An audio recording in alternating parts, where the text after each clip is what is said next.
If I'm a Ukrainian nationalist, hell, I'm building statues to Vladimir Putin all over Ukraine because he is probably single most responsible person for the creation of a sovereign, free, and pro-Western Ukraine. Thank you, Vladimir. I actually defended Vladimir Putin more than anyone in my circles from 1999 to 2000 and let's say. Why? Because to understand Vladimir Putin, you have to understand how bad Russia was in the 90s.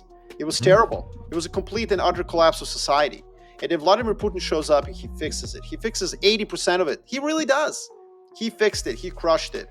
He stood up to the West, but in a kind of a cool, like, hey, I'm a partner, but like, yo, you got to respect us. We got our own interests. That's all fine and dandy.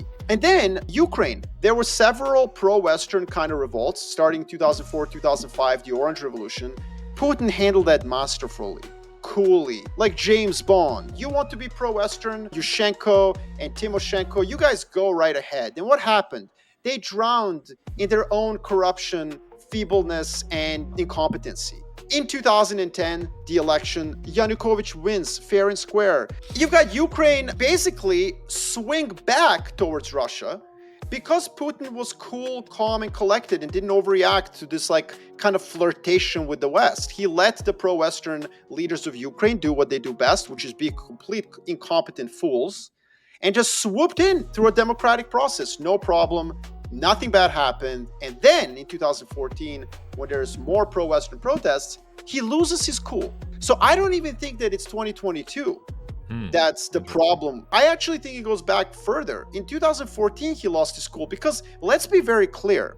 If you annex and remove Donbass and Crimea, and now, of course, Zaporizhia and Kherson, these regions of Ukraine that Russia has captured, there's actually Russian ethnic people living there. Not just Russian-speaking Ukrainians, but actual ethnic Russians. They're actually politically pro-Russian.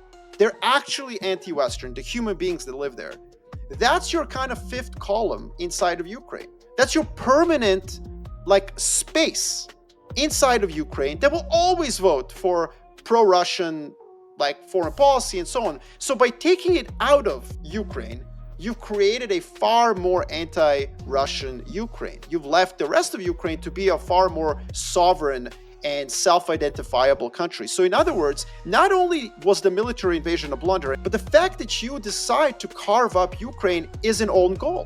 Because now you've created Ukraine. You know, one thing that I will agree with Putin, and all of our Ukrainian listeners will light themselves on fire, the one thing that Vladimir Putin is right about Ukraine is that Ukraine kind of didn't exist. Sorry. And you know who agrees with me? The Sociological Institute of Kiev. In other words, there's been a poll that the University of Kiev has been running from the 90s where they ask Ukrainians, what do you feel like?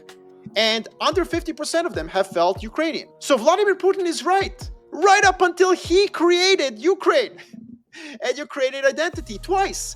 There's a huge jump in self-identification of Ukrainian people as Ukrainian after the 2014 invasion by Russia. And then another huge jump in 2022. If I'm a Ukrainian nationalist, hell, I'm building statues to Vladimir Putin all over Ukraine because he is probably single most responsible person for the creation of a sovereign, free, and pro-Western Ukraine. And that you cannot abide. And here's why. Your point about demographics of Russia is very important. Ukraine, 43 million people at its fullest. 43 million people who will buy stuff that nobody else will.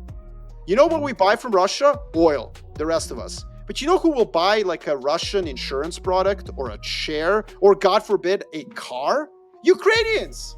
This was your sphere of influence, Vladimir. This is 43 million people, which is like a third of Russia.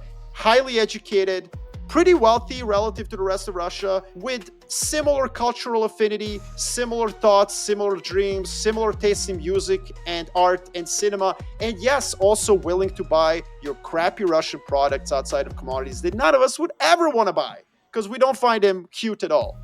That was Ukraine and you lost it. And what you got instead is West Virginia of Europe. But let's be honest, Donetsk, it's like coal mines, all right? Like that's what you got. And I think that's an incredible blunder. Anyone who advocates for Vladimir Putin to be on this list is straight up like just high. or a Yeah, Russian if spy.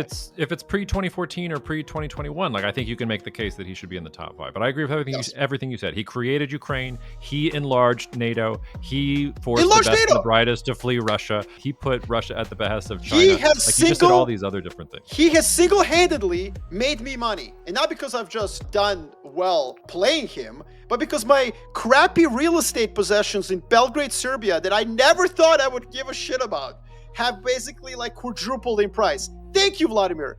Thank you for sending Serbia a bunch of Russian IT experts who have to rent crappy Soviet apartments at egregious prices. So well done.